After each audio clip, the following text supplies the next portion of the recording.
Սանկտ Պետերբուրգում հանդիպել են Փաշինյանն ու Պուտինը։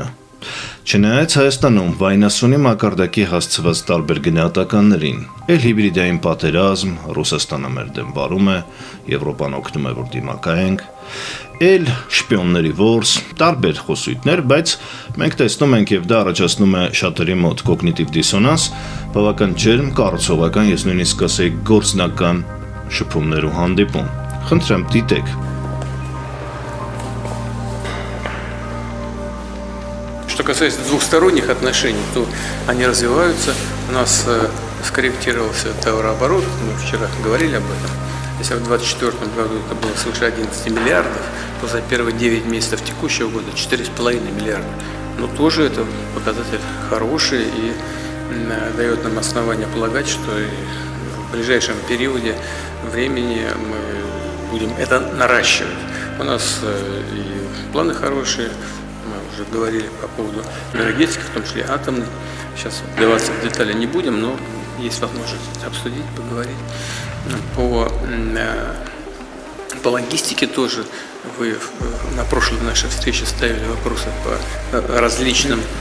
направлениям, по которым мы совместно могли бы поработать, имея в виду восстановление старых маршрутов, создание новых маршрутов, раскрывающих границы Армении. Я хотел бы вас поблагодарить за поддержку мирного процесса между Арменией и Азербайджаном. И как мы и говорили, после 8 августа в нашем телефонном разговоре, это то, что достигнутый мир откроет новые возможности и для дальнейшего развития двусторонних отношений между Արմենիայի եւ Ռուսիայի։ Եկեք հասկանանք, թե ինչ հայտարարություններ են հնչել։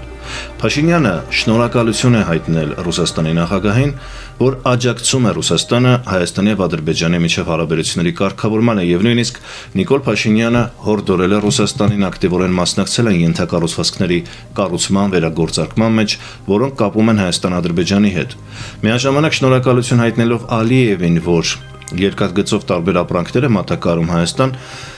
Փաշինյանը նկատել է, որ որոշ ապրանքներ եկել են հենց Ռուսաստանից եւ փաստորեն ակնկալել է, որ Ռուսաստանը ակտիվորեն կմասնակցի երկաթուղային տարբեր դեռևս չգործող քանդված Հայաստանի տարածքում գոյություն ունեցած ցանցերի երկաթուղային գծերի վերականգնմանը։ Ռուսաստանի նախագահը հատուկ նշել է, որ Հայաստանի հետ քննարկել են ատոմային միջուկային էներգետիկայի հետ կապված հարցեր, ինչպես գիտենք, դա շատ զգայուն հարց է, առանց ատոմային էներգետիկա Հայաստանի էներգետիկ համակարգը կոլապսի կընթարկվի,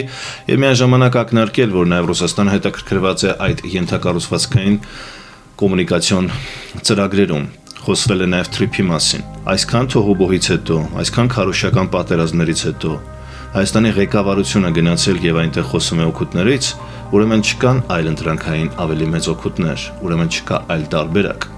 Հիմա հասկանանք, յատամեն ինչ է, այստեղ պետք է էմոցիաները անջատել։ Ընդհանրապես ցանկացած տնտեսական համագործակցությունում էմոցիաներ, ռազմահայնասիրություն կատեգորիաներ չկա, կա 4 հաշվարկ, փոխադարձ շահավետություն։ ԵԱՏՄ-ի առավելությունն ինչն է։ Եվրասիական տնտեսական միությունը նախ եւ առաջ նշանակում է ազատ տնտեսական տարածք առանց մաքսատուրքերի, որտեղ հեշտացված ձևով, առանց քանակական եւ երբեմն նաեւ որակական սահմանափակումների, որովհետեւ ստանդարտները բոլորի համար նույն են եւ արտադրությունը, ապրանքները, ծառայությունները իրականացվում, ստեղծվում եւ վաճառվում են համապատասխան արդեն իսկ համաձայնեցված կարգավորումներով։ Եվ հենց այդ նիստի ժամանակ կարևորվեց թվայնացումը նաեւ Հայաստանը որպես փոքր տնտեսություն շահում է թվայնացումից, որովհետև ամեն ինչ դառնում է էլեկտրոնային եւ այլևս սահմանին բյուրոկրատական, ինչ-որ թղթաբանական խնդիրներ չեն առաջանում։ Դե պատկերացրեք, որ հայկական ցանկացած արտադրանք, որը համապատասխանում է ԵԱՏՄ նորմերին, առանց խոչընդոտի հեշտությամբ բարագացված ձևով սպառվում է 180 մոտավորապես միլիոնանոց շուկայում եւ նման արտոնություններ աշխարհում որևէ այլ տարածք Հայաստանին չի տրամադրում։ Սա է այն գլխավոր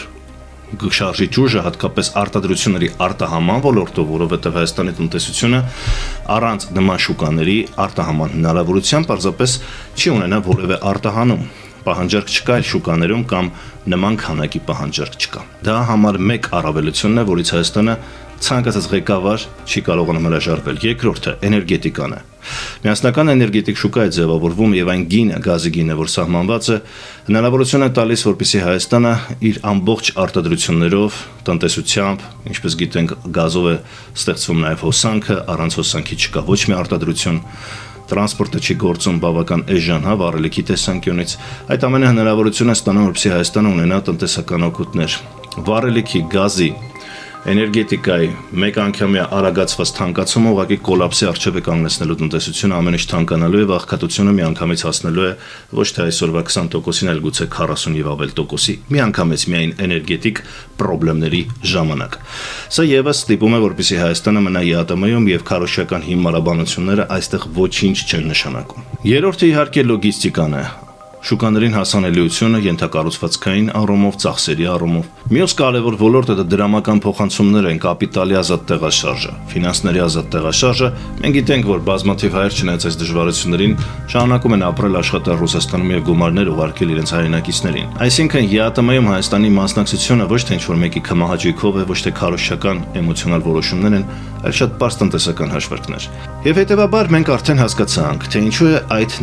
հայաստանյաններ քաղաքական քարոզչական հիմնարաբանությունները, էմոցիոնալ գնահատականները, հիբրիդային պատերազմը, շպիոնաժ, չգիտես ինչ, նման հարցեր Հայաստանի ղեկավարությունը Սանկտ Պետերբուրգում չի բարձրացրել, ոչ էլ երկկողմ ձևաչափով։